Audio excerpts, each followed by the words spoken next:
Cicilline, his opening statement as the hearing gets underway. In September 2019, the chairman and ranking members of the full committee and the subcommittee issued sweeping bipartisan requests for information to the 4 firms that will testify at today's hearing.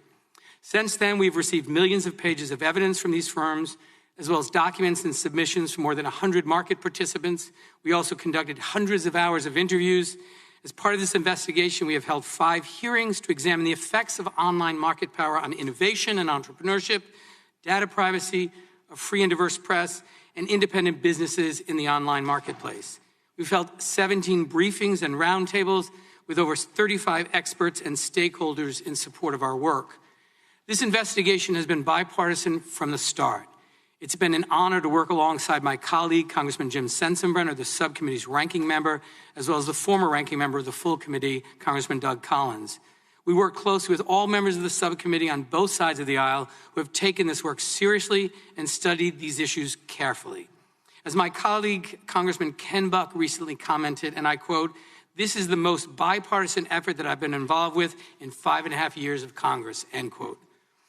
The purpose of today's hearing is to examine the dominance of Amazon, Apple, Facebook, and Google.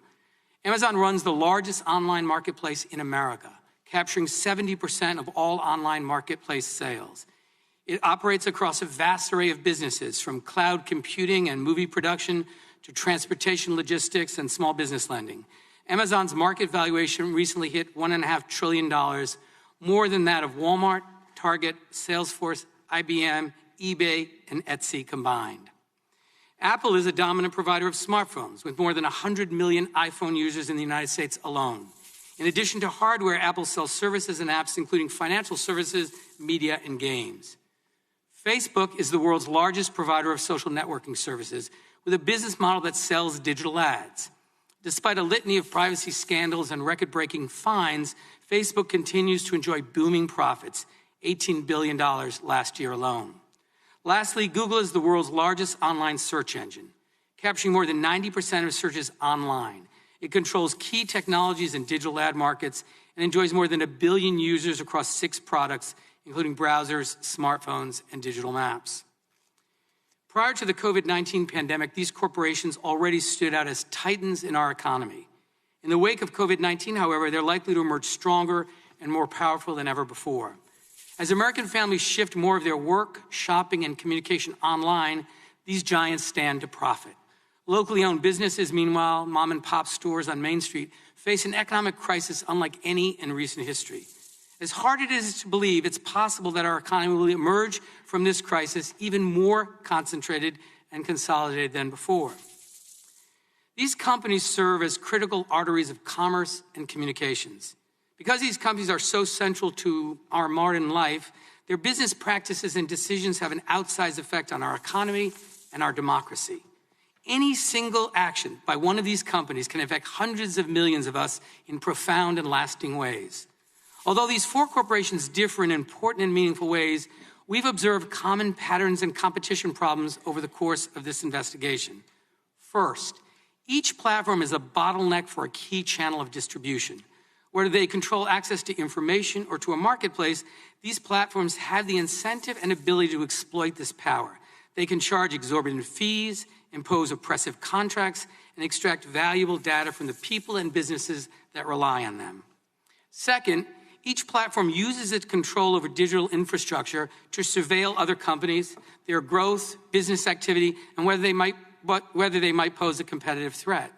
Each platform has used this data to protect its power by either buying, copying, or cutting off access for any actual or potential rival.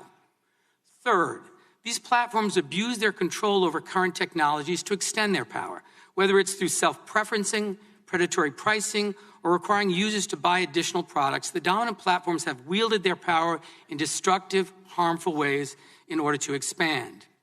At today's hearing, we'll examine how each of these companies has used this playbook to achieve and maintain dominance and how their power shapes and affects our daily lives. So why does this matter? Many of the practices used by these companies have harmful economic effects. They discourage entrepreneurship, destroy jobs, hike costs, and degrade quality. Simply put, they have too much power. This power staves off new forms of competition, creativity, and innovation. And while these dominant firms may still produce some new innovative products, their dominance is killing the small businesses, manufacturing, and overall dynamism that are the engines of the American economy. Several of these firms also harvest and abuse people's data to sell ads for everything from new books to dangerous so-called miracle cures. When everyday Americans learn how much of their data is being mined, they can't run away fast enough. But in many cases, there is no escape from the surveillance because there's no alternative. People are stuck with bad options. Open markets are predicated on the idea that if a company harms people, consumers, workers, and business partners will choose another option. We're here today because that choice is no longer possible. In closing, I'm confident that addressing the problems we see in these markets will lead to a stronger, more vibrant economy. Because concentrated economic power also leads to concentrated political power, this investigation also goes to the heart of whether we, as a people, govern ourselves or whether we let ourselves be governed by private monopolies. American democracy has always been at war against monopoly power. Throughout our history, we've recognized that concentrated markets and concentrated political control are incompatible with democratic ideals. When the American people confronted monopolists in the past, be it the railroads or the oil tycoons or AT&T and Microsoft, we took action to ensure no private corporation controls our economy or our democracy. We face similar challenges today.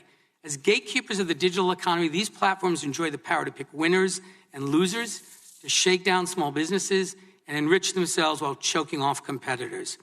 Their ability to dictate terms, call the shots, upend entire sectors, and inspire fear represent the powers of a private government.